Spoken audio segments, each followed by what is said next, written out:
अपने वास्तविक सच्चिदानंद स्वरूप की उपलब्धि होकर अपने आप में असीम आनंद को अनुभूत करने के लिए नित्य है निरंतर अज्ञानावरण को हटाने का प्रयास करते जिज्ञासु वृत्त। मेरे मित्रों,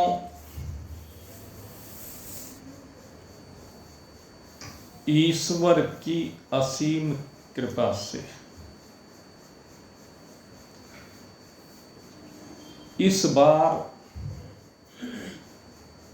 इस शरीर में इस जीव को सौभाग्य से यह लाभ प्राप्त हुआ है कि महान पुरुषों के आश्रय में अपनी यात्रा को अपनी वास्तविक मंजिल की ओर बढ़ा रहा है।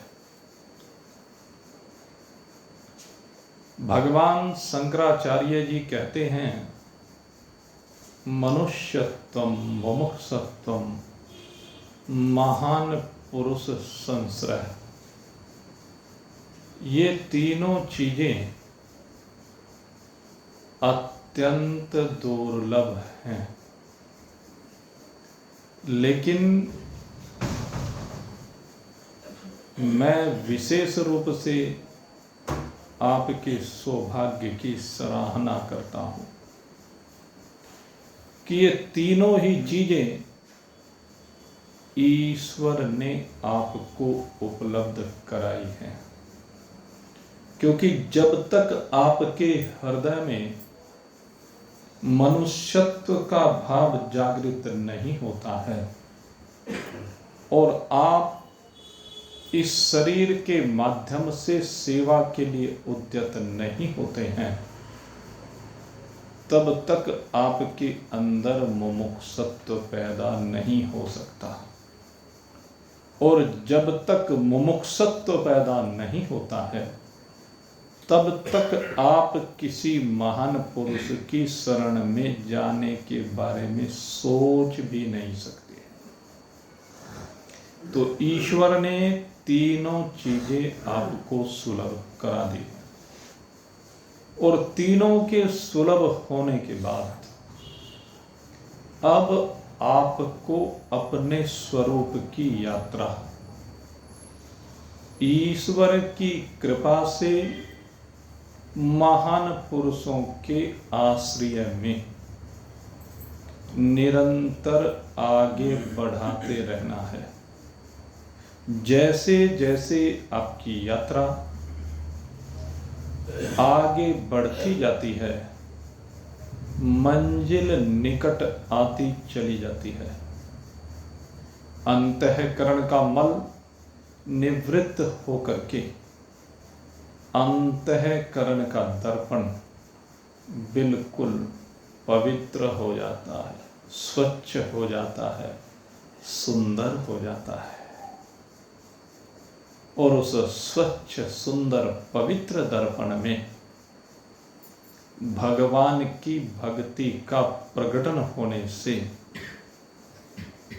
जो पंच विषय आपके जीवन को विकसित कर रहे हैं, बारंबार आपको पापों की ओर धकेल रहे हैं, क्योंकि सृष्टि का जो चक्र चल रहा है, भगवान कहते हैं, एवं परवर्तितं चक्रम नानो वर्तयति है ये अघायुरिन्द्रियारामो मोघम पार्थ सजीवति। विरति ही। कहते हैं जो पंच विषयों में रमण करता है, अर्थात इन इंद्रियों के माध्यम से सृष्टि चक्र के अनुसार ना चल करके मन माने ढंग से इंद्रियों के द्वारा इन पंच विषयों के भोगों में ही रत रहता है, वो तो पाप ही कमा रहा है। भगवान कहते हैं वो तो व्यर्थ ही जी रहा है। कहते हैं अगर यदि देखें तो उससे तो पशु ही बेहतर है। कम से कम जो पशु है वो अपने पाप तो काट रहा है, लेकिन ये तो इन इंद्रियों के अधीन होकर इन विषयों का भोग करते हुए और पापों को बढ़ाता जा रहा है। इसलिए भगवान कहते हैं पंच विषयों के द्वारा जो ये चित्त विक्षिप्त होता है, ये चित्त जो इधर उधर भागता है, तो कहते हैं कि इस विक्षिप्त चित्त को आपने सुधार दिया है। इस विक्षिप्त चित्त को जो महान पुरुषों के आश्रय में आ गया है, उसने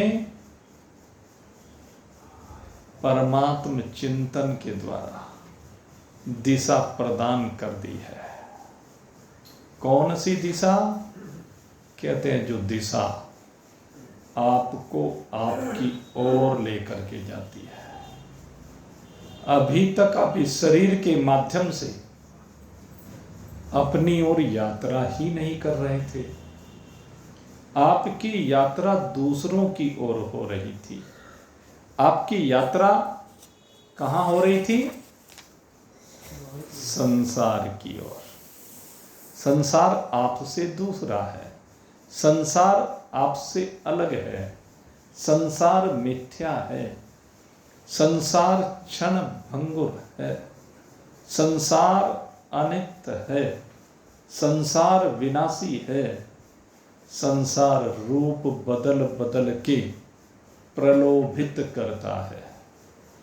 लेकिन आपने अपनी दिशा को बदल दिया है। आप ये दूसरे की ओर से हट करके अपनी ओर यात्रा करने के इच्छुक हुए हैं। अब आप उस दूसरे से आनंद नहीं लेना चाहते हैं, क्योंकि आपको मालूम हो गया है ये जो विषय के भोग हैं, ये जो संसार का भोग है, ये जो संसार का सानिध्य जब आपको मिलता है, ये आपको आनंद परोसता ही नहीं है, ये आपके साथ छलावा करता है। इसमें होता क्या है कि जब भी किसी संसार के पदार्थ की ओर आपकी इंद्रियां, आपका अंतःकरण आकर्षित होता है, तो उस आकर्षण के जाल में फंस करके आप उस विषय को प्राप्त करने का निरंतर प्रयास करते हैं। और जब उसकी उपलब्धता होती है, तो जिस समय उसकी उपलब्धता आपको हो रही है, उस समय की बात करते हैं। कहते हैं उस समय जागृत अवस्था में आप आनंदमय कोष का भोग रहे होते हैं, और उस आनंदमय कोष का जो भाग है, वो परमात्मा के प्रतिबिंब के एकाग्र होने के कारण आपको प्रतीत होता है। लेकिन जब आप उस भोग के प्राप्त होने के बाद, उसके उपलब्ध होने के बाद, उसका भोग लगाने के बाद, कुछ ही क्षणों के बाद उस भोग की सीमा से बाहर निकलते हैं। यद्यपि भोग आपको अब भी उपलब्ध है, लेकिन भोग के उपलब्ध होने के बावजूद भी अब वो भोग आपको अपनी ओर आकर्षित नहीं कर रहा है। धीरे धीरे उस भोग के साथ जीवन कटना शुरू हो जाता है सामान्य रूप से। केवल जब तक उपलब्धता नहीं थी तब तक आपको उसमें आनंद की प्रतीति हो रही थी, और धीरे धीरे वही आपके लिए दुख का भी कारण बनना प्रारंभ हो जाता है। क्योंकि आनंदमय कोष की जो अवस्था है वो सदा टिकती नहीं है, वो केवल कुछ समय के लिए ही विद्यमान रहती है। इसलिए कहते हैं ये जो आनंदमय कोष की स्थिति में आपको थोड़ी सी क्षणिक अनुकूलता प्रतीत हो रही है, इस अनुकूलता के प्रतीत होने से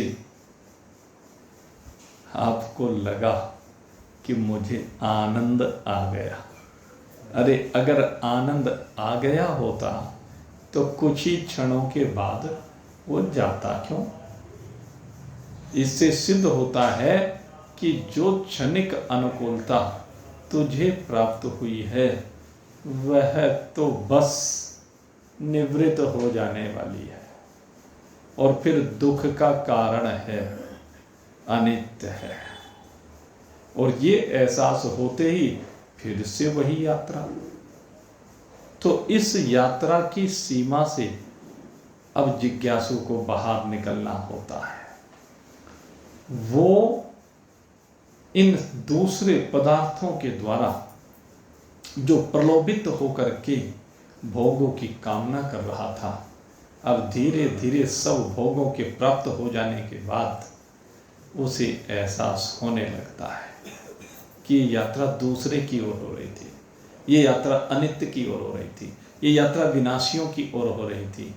अरे तू गलत दिशा में जा रहा था, तुझे दूसरे की ओर यात्रा नहीं करनी है। सुख उसमें है ही नहीं, दूसरे से कभी सुख मिल सकता ही नहीं। सुख तो केवल अपने में है। जब तक मनुष्य अपना संबंध संसार से मानता है तब तक उसकी रति, उसकी प्रीति इंद्रिय भोगों से, परिवार आदि से होती उसे प्रतीत होती है, जब तक उनसे संबंध माना। और जब उनसे पता चलता है कि मेरा संबंध किराए का है, उधारा है, झूठा है, मिथ्या है, तो वो प्रीति, वो रति धीरे धीरे निवृत्त होने लगती है। एक एक करके साथी छूटने शुरू हो जाते हैं। इस संसार की रीति यही है, सब किराएदार हैं, किराए के मकानों में रहने के लिए आए हैं, लेकिन जिन किराए के मकानों में रह रहे हैं उन्हें अपना समझने की भूल कर देते हैं, और इसी कारण से दुख पर दुख उठाते हैं। क्योंकि दूसरे के माल को अपना मानकर उससे संबंध बना लेते हैं। और कैसा संबंध? तादात्म्य संबंध। इस संबंध को क्या कहते हैं? तादात्म्य संबंध, अर्थात एक रूपता का संबंध। ये मकान मेरा है, ये परिवार मेरा है, ये पति पत्नी, ये बाल बच्चे, ये बंधु बांधव, माता पिता आदि मेरे हैं। लेकिन जैसे जैसे यात्रा में ये बिछुड़ते जाते हैं, अपने अपने यात्रा पूरी होती चली जाती है, किराए का मकान छोड़ करके दूसरे मकानों की ओर प्रस्थान करते हैं, तो इसका संबंध विच्छेद होता चला जाता। जिस क्षण संबंध विच्छेद होता है उस समय तो एक बार को बड़ा धक्का सा लगता है, बड़ा कष्ट सा होता है, लेकिन धीरे धीरे धीरे भूलता चला जाता है। पति पत्नी को भूल जाता है, पत्नी पति को भूल जाती है, भाई भाई को भूल जाता है, माँ बेटे को भूल जाती है, बेटा माँ को भूल जाता है। जैसे जैसे समय बीतता है एक दूसरे को सब भूलते चले जाते हैं, क्योंकि अब आगे के जो संबंधियों के साथ संबंध बना लिए हैं, अब उनके साथ जीवन निर्वहन हो रहा है। तो जिसके साथ हो रहा था वो तो गया, वो तो चिड़िया उड़ गई, और अब कोई ऐसा रास्ता भी नहीं बनाया कि किसी तरह से उससे मिल सके, बातचीत कर सके, हेलो हेलो कर सके मोबाइल पे, ऐसा कोई रास्ता भी नहीं बनाया। तो आखिर में लाचार विवश कहने अच्छा भाई जयराम जी की करनी ही पड़ती है और कर देनी ही चाहिए, क्योंकि उनको याद कर कर के अगर रोता रहेगा तो फिर जिंदगी का मजा खराब हो जाएगा। जिंदगी में मजा कब आएगा? कहते जब दिशा को बदल करके अपनी ओर कर ले। भगवान कहता है अपनी जीवन की यात्रा को तो जो है, जो मैंने नियम बनाए, कायदे कानून बनाए, कहते उनके अनुसार अपने जीवन को आगे बढ़ा। इस सृष्टि को सुखी करते हुए, इस संसार को सुख देते हुए, इस संसार का पालन करते हुए, लेकिन इन सब क्रियाओं में असंग रहते हुए कहते हैं अब अपनी सेवा करने प्रारंभ कर। दूसरों की सेवा के चक्कर में अपनी सेवा मत भूल जाना। और तेरी अपनी सेवा क्या है? बहुत सुंदर बात अब इस मंत्र में भगवान कह रहे हैं। बड़ा दिव्य ये मंत्र है।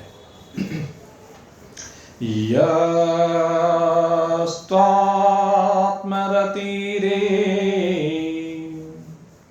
यस्त्व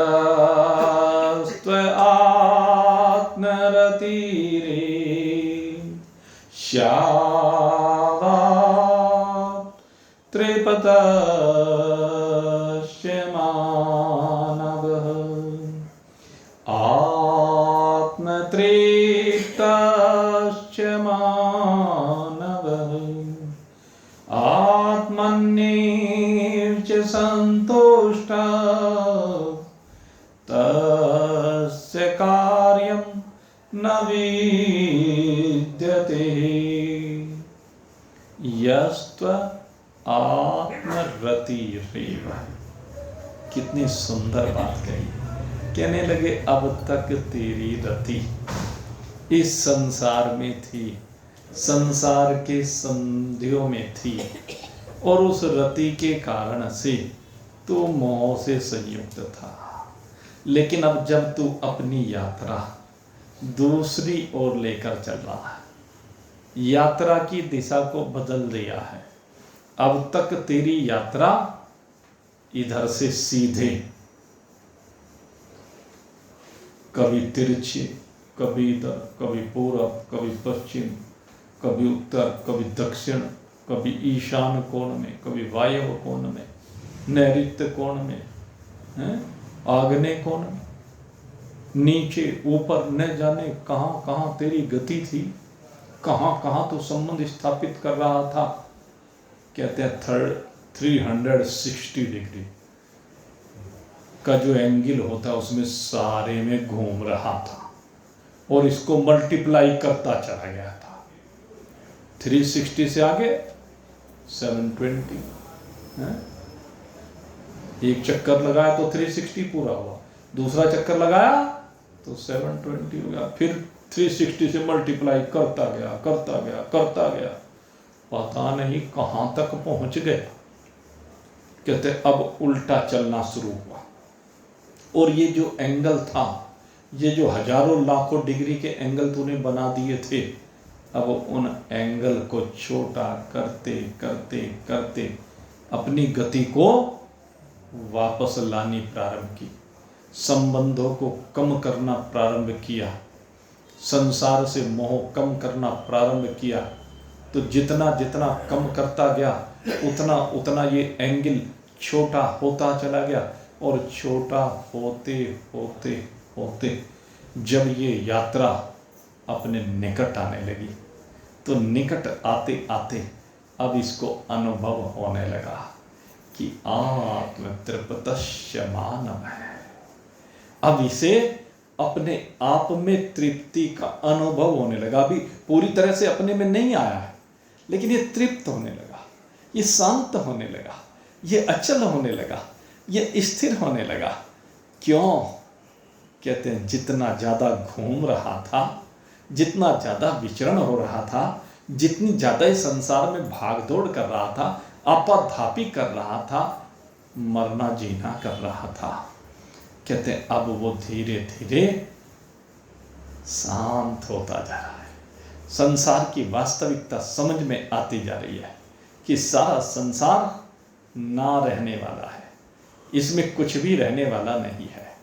इसलिए उस संसार से निकट अपने आना प्रारंभ किया उसने, और निकट आते आते जीवन में एक वैराग्य की धारा का प्रवाह होते होते जीवन की वास्तविकता को उसने महान पुरुष से समझना प्रारंभ किया है। और इस वास्तविकता को समझने से सारे संबंध समाप्त होने प्रारंभ हो गए।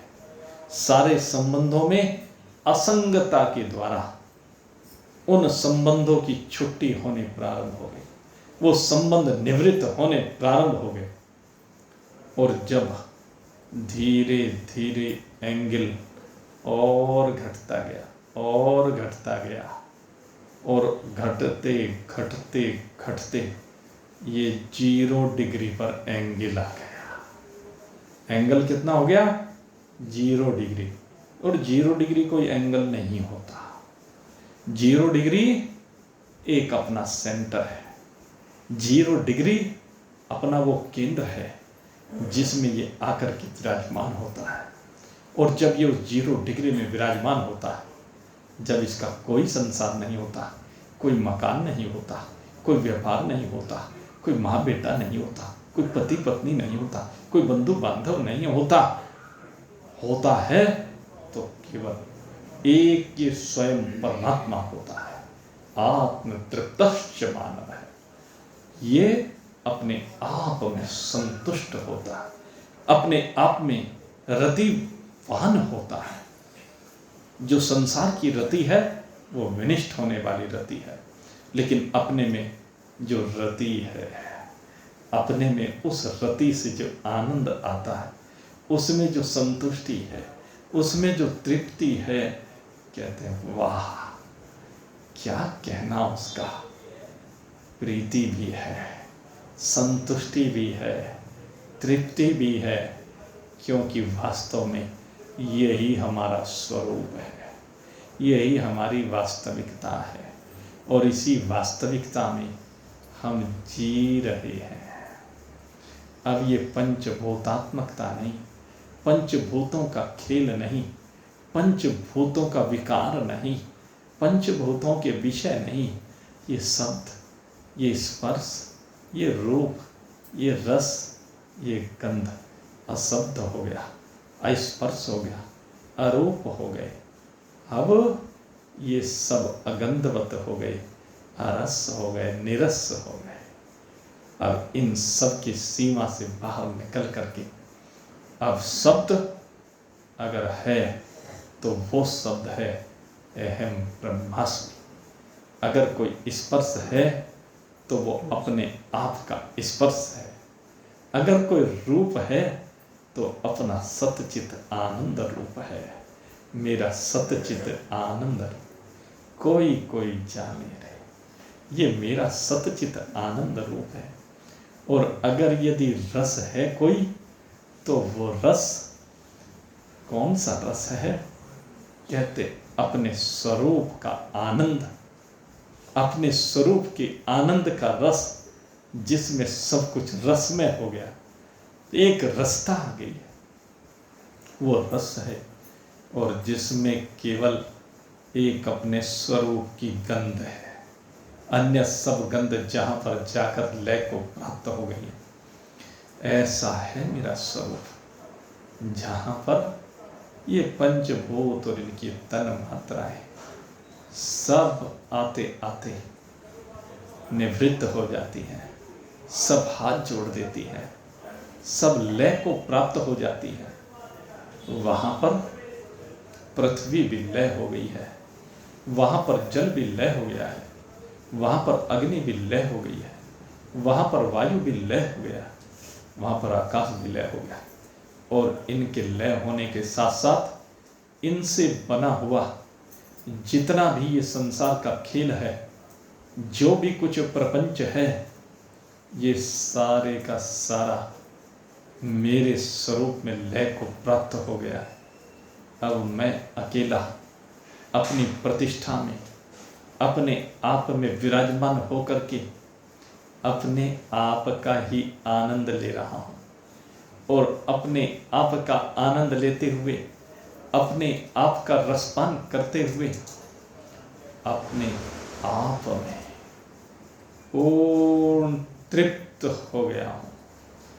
कोई चाहत नहीं, कोई आकांक्षा नहीं, कोई कामना नहीं, कोई वासना नहीं, कोई तृष्णा नहीं। ये मन निर्वासनिक हो गया, निसंकल्प हो गया। ये बुद्धि सब निश्चयों की सीमा से बाहर निकल गई। कोई चिंतन नहीं। अब कैसा चिंतन, किसका चिंतन, जब अपने से भिन्न और कुछ है ही नहीं, तो कौन चिंतन करे और किसका चिंतन करे। मैं अभिन्न हूँ, मैं एक हूँ, मैं अचल हूँ, मैं अनंत हूँ, मैं असीम हूँ। सब वस्तुओं की सीमाएं मुझ में आकर के, मुझ में लय होकर के समाप्त हो गई है। ऐसा भगवान श्री कृष्ण कहते हैं कि ये महान पुरुषों के कृपा का प्रसाद जो आप अपने आप में अनुभूत करते हैं। जब महान पुरुषों की सेवा करते हुए, महान पुरुषों के आश्रय में रहते हुए, महान पुरुषों से प्राप्त इस परमात्मा स्वरूपता के ज्ञान को प्राप्त कर लिया जाता है, तो अपने में आके ये एक अद्भुत मस्ती होती है। अपने में आकर के ये ऐसा रसालय प्राप्त हो जाता है जहाँ पर सदा रस ही रस रहता है। और ये रस सांसारिक रस नहीं है, विषयों का रस नहीं है, ये गुणों का रस नहीं है, ये निर्गुण रस है। ये ऐसा दिव्य अलौकिक रस है जिसमें डूबने के बाद नित्यत्व आ जाता है। गुणों का रस, भूतों का रस, ये तो अनित्य रस है। ये तो निश्चित रूप से निवृत्त थोड़े से ही काल में हो जाता है। लेकिन मेरे स्वरूप का रस, मेरी अपनी आनंद स्वरूपता का रस, मेरी अपने आप में विराजमानता का जो रस है वो नित्य रहता है। और एक बार इस रस के प्राप्त हो जाने के बाद फिर इस रस से, अरे भाई बीच में क्यों डिस्टर्ब करते हो, फिर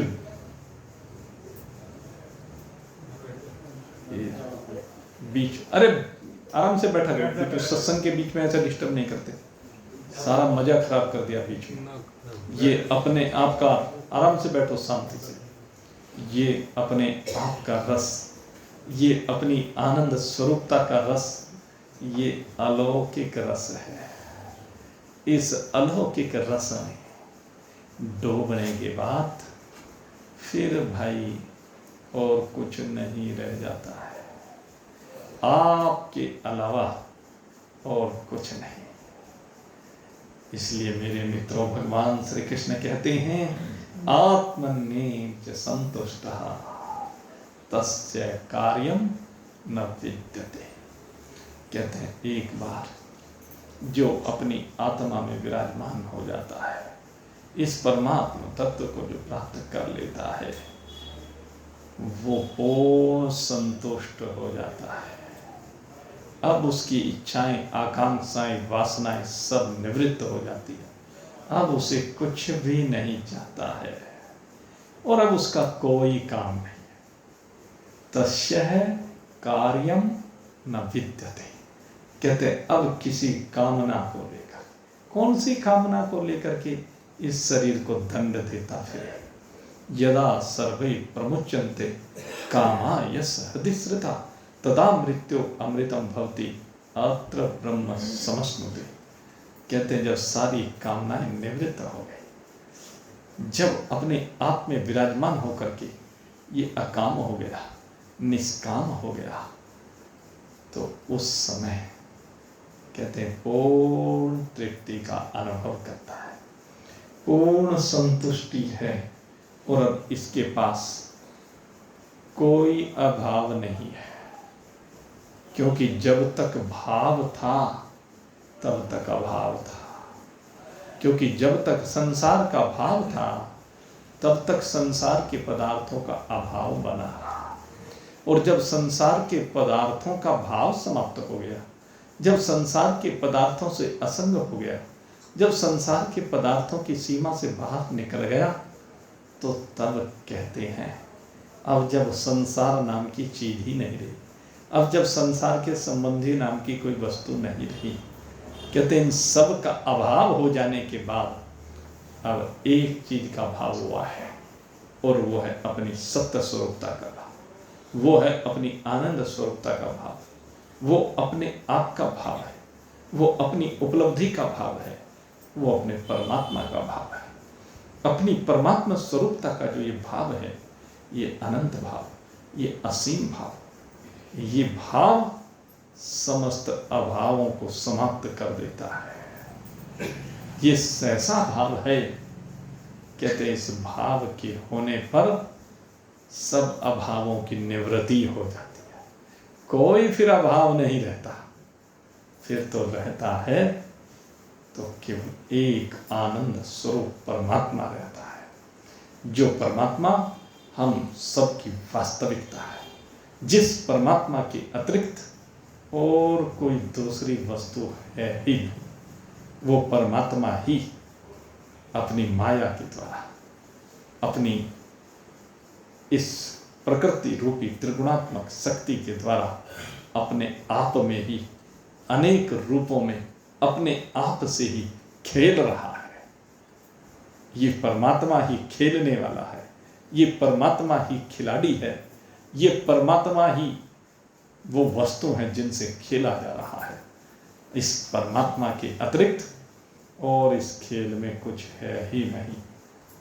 चराचर जगत एक परमात्मा स्वरूप ही है।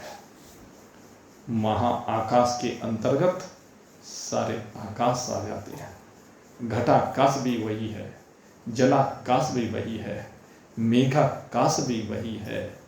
वो सब कुछ एक अकेला महाआकाश है।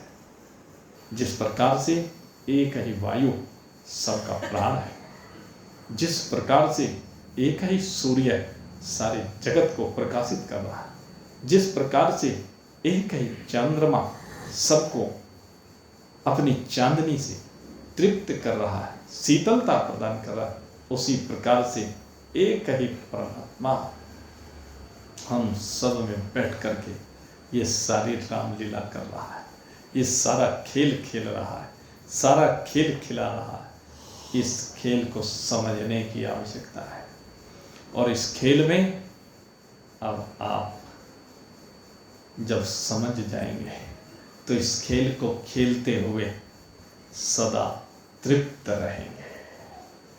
आत्म तृप्तश्च मानव। कितने तृप्त होंगे? जैसे बहुत कड़ी भूख लगी हुई है किसी को, और जब बहुत कड़ी भूख किसी को लगी हुई है तो उस कड़ी भूख के लगे होने पर इसको कहीं से भोजन मिल जाता है और भोजन करते ही ये तृप्त हो जाता है, आनंदित हो जाता है, सारी थकान मिट जाती है। ठीक उसी प्रकार से कहते हैं अपने स्वरूप की उपलब्धि हो जाने पर, इस परमात्मा की उपलब्धि हो जाने पर ऐसी तृप्ति होती है कि बस फिर जीवन में कभी कोई भूख लगती ही नहीं, कभी अतृप्ति होती ही नहीं, कभी कामना होती ही नहीं, कोई तृष्णा रहती ही नहीं। ये परमात्मा की प्राप्ति की बात है। संसार में तो कितनी बार तृप्त हो जाओ, कुछ ही क्षणों के बाद फिर अतृप्ति जीवन में आ जाती है। ये अतृप्ति जीवन में झलकने लगती है, दिखाई देने लगती है और फिर से वासनाओं का जन्म हो जाता है, कामनाओं का जन्म हो जाता है, तृष्णाएं बढ़ने लगती हैं, फिर से पूर्ति होती है, फिर से तृप्ति होती है और फिर से अधूरापन आना शुरू हो जाता है। ये है संसार का चक्र। लेकिन अपने आप में विराजमान होकर के कहते हैं फिर दोबारा कोई वासना उत्पन्न नहीं हो सकती।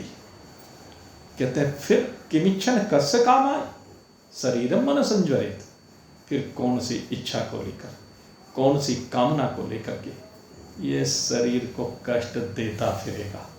कहते फिर शरीर को कष्ट नहीं देता, ये आनंद के साथ जब तक ये शरीर है तब तक इस शरीर की यात्रा को चलते हुए देखता है और जब चलते हुए असंग भाव से इसकी यात्रा को देखता है तो सदा तृप्त रहता है, सदा आनंदित रहता है, कभी किसी विक्षोभ को प्राप्त नहीं होता, किसी दुख को प्राप्त नहीं होता, कोई अनुकूलता प्रतिकूलता को प्राप्त नहीं होता, सदा आनंदित रहता है। ये अपने स्वरूप की स्थिति में विराजमान होकर के असंगता का जीवन जीता है। फिर कोई चिपकाव नहीं, फिर तो ठहराव है, अपने में ठहराव है, अपने से विलग नहीं, फिर कुछ अपने में तृप्त, अपने में विराजमान, अपने आप की उपलब्धि, अपने आप से संतुष्ट ये रहता है। ऐसी दिव्य स्थिति में विराजमान होकर के ये फिर क्या कहे, क्या बोले। कहते ना कुछ कहने को रह जाता है, ना कुछ बोलने को रह जाता है, ना करने को रह जाता है। आत्मन्नेव च संतुष्टः तस्य कार्यम न विद्यते। कोई कार्य नहीं है, फिर तो मस्ती है, फिर तो आनंद है, अपने आप का आनंद, अपनी अनंतता का आनंद, अपनी स्वरूप स्थिति का आनंद। इस आनंद में मस्त हो जाइए, इस आनंद में मग्न हो जाइए, इस आनंद में विराजमान हो जाइए। ये अचलता, ये एक रास्ता, ये अखंडता, यही है आपकी वास्तविकता। तो भगवान कह रहे हैं कि न भावो विद्यते सतः, कि इस तत्व का कभी वास्तव में अभाव आप में है नहीं। अभाव कब है? कहते हैं जब आप दूसरे की ओर दौड़ रहे होते हैं, जब दूसरे की ओर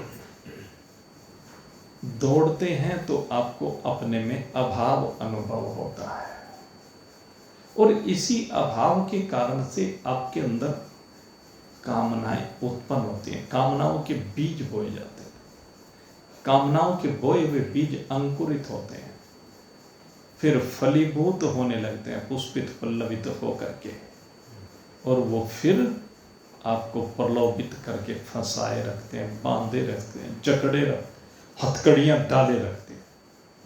उन हथकड़ियों को काटना पड़ेगा और अपनी इस वास्तविकता को समझना पड़ेगा। अरे काहे की कामना कर, जब तेरे में किसी चीज का भाव है ही नहीं, सब चीज का भाव तुझ में ही है, सब कुछ तेरी ही वास्तविकता है, सब कुछ तेरा ही स्वरूप है, सब कुछ तेरे में लय हो जाने वाला है, तो फिर काहे के लिए इस संसार से प्रीति करता है, इस संसार से तृप्ति चाहता है, इस संसार से संतुष्टि चाहता है। इस संसार में तुझे कभी प्रीति नहीं मिलेगी। बिन परतीत हो या नहीं, सीधी कहा, बिना प्रतीति के प्रीति नहीं हो सकती। प्रीति आपकी कब होगी? आपकी जो प्रीति होगी वो प्रतीति के साथ जुड़ी हुई है। वो प्रतीति किसकी प्रतीति? अपने आप की प्रतीति। जब तक अपने आप की प्रतीति होकर के आपको अपने आप से प्रीति नहीं हो जाएगी, तब तक ये यात्रा चलती रहेगी। ये यात्रा विश्राम को प्राप्त नहीं होगी। ये यात्रा विश्राम को प्राप्त ही तभी होगी जब आपको ये अपना आत्मा अपने आप में अपने आप प्रतीत होने लगेगा। और ये प्रतीत तभी होगा जब इन ज्ञानेंद्रियों की सीमा से, इन कर्मेंद्रियों की सीमा से, इस अंतःकरण की सीमा से, मन बुद्धि चित्त अहंकार की सीमा से बाहर निकल करके आप अपनी ओर यात्रा प्रारंभ करो। अरे संसार की ओर तो न जाने कब से यात्रा करते आ रहे हो, इस संसार में तो न जाने कब से यात्रा करते आ रहे हो। यात्रा ही करनी है तो संसाराधिपति की ओर यात्रा करो। इस संसार की यात्रा से न कभी किसी को सुख मिला है न मिलेगा, क्योंकि ये संसार है ही विकारित। ये संसार पंचभूतों के विकार से बना है। जब विकार से बना है तो ये निर्विकार कैसे हो सकता है? निर्विकार केवल एक तत्व है और वो तत्व परमात्मा है। वो तत्व आपका अपना आत्मा है, जिसमें न कभी कोई विकार था, न कोई विकार है, न कोई विकार कभी उत्पन्न कर सकता है। आपकी वास्तविकता निर्विकार है। अपनी उस वास्तविकता में आपको आना है और अपनी उस वास्तविकता में आने के लिए निरंतर महान पुरुषों का आश्रय ग्रहण करते हुए, निरंतर महान पुरुषों के सानिध्य में यात्रा करते हुए इस शरीर के भाव से बाहर निकले। शरीर काम चलाऊ है, संसार काम चलाऊ है। इनको गुणों में बरतने दीजिए, इनको गुणों के द्वारा पुष्पित पल्लवित होने दीजिए। ये गुणों से वृद्धि को प्राप्त होता है, लेकिन आप इन गुणों की सीमा से बाहर निकल जाइए। सतोगुण की सीमा से बाहर, रजोगुण की सीमा से बाहर, तमोगुण की सीमा से बाहर, तीनों गुणों की सीमा से बाहर निकल करके आप अपने में आइए, अपनी आनंद स्वरूपता में आइए, अपनी वास्तविकता में आइए।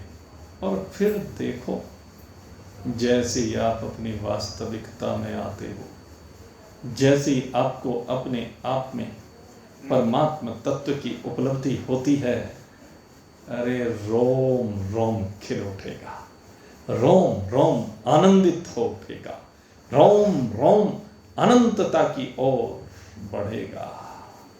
आपका आनंद अखंड हो जाएगा, आपका आनंद निरवयव हो जाएगा, आपका आनंद असीम होता चला जाएगा। जहां देश की सीमा नहीं, जहां काल की सीमा नहीं, जहां परिस्थितियों की सीमा नहीं, ये आत्मा असीम है। और जहां तक बात शरीरों की है, संसार की है, तो सब सीमाबद्ध है। सब सीमाओं में बंधे पड़े हैं, सब संबंधों में बंधे पड़े हैं, और जब तक बंधन है तब तक सुख की कल्पना की नहीं जा सकती। सुख की कल्पना आप तभी कर सकते हैं जब बंधनों से बाहर निकल जाएंगे। अपने बंधनों को खोलिए। 3 गुणों की रस्सी बांधी, रस्सी के बंधन खोल से जीवन मिला अनमोल से। ये अनमोल जीवन का लाभ भगवान ने इस बार आपको प्रदान किया। मनुष्य शरीर की इस नौका में बैठ करके आप यात्रा कर रहे हैं। हे भव सागर में इस मनुष्य शरीर की नौका में बैठकर यात्रा करने वाले पथिक, इस बार मंजिल पर जरूर पहुंच जाना। इस बार किसी चक्रवात में मत फंसना, अपनी नैया को मझधार में डूबने मत देना। इस बार तो नैया को पार लगाना है। महान पुरुषों की आश्रय में भगवान का सदा संग करते हुए, भगवान से सदा तार जोड़ते हुए, भगवान का पल्लू पकड़े हुए आपको अपनी यात्रा को अपनी मंजिल पर पहुंचा कर ही दम लेना है। उससे पहले कोई विश्राम नहीं, उससे पहले और कोई काम ही नहीं। जब तक तन दुनिया में है तब तक एक ही काम है कि बस हर समय लगे रहो, लगे रहो, लगे रहो। जब लगे रहोगे तो फिर कोई ऐसा कारण नहीं है कि आपको अपनी उपलब्धि अपने आप में ना हो, क्योंकि जो बढ़ा है उसको निश्चित मिला है। विश्वास कीजिए अपने ऊपर, क्योंकि विश्वास अपने ऊपर करना होता है। हम दूसरों के ऊपर विश्वास करना चाहते हैं, दूसरों के सहारे मंजिल मिलने वाली नहीं है। जब भी मंजिल मिलेगी अपने दम पर मिलेगी। इसलिए पूरा दम लगा दीजिए अब की बार, और पूरा दम लगा करके बस कहिए कि अब की बार तुझे छोड़ेंगे नहीं। अब की बार तो तुझे पाके ही तेरे साथ एक रूप होकर ही उस आनंद में रमण करेंगे जो आपका असीम आनंद है। आप सब इस असीम आनंद की रस में सदा डूबे रहें। इन्हीं शुभ भावनाओं के साथ आज का ये सत्संग अब यहीं पर विश्राम को प्राप्त हो रहा है। कल फिर ठीक 7:30 बजे आपकी सेवा में उपस्थित होंगे। तब तक के लिए विश्राम। बोलिए सच्चिदानंद भगवान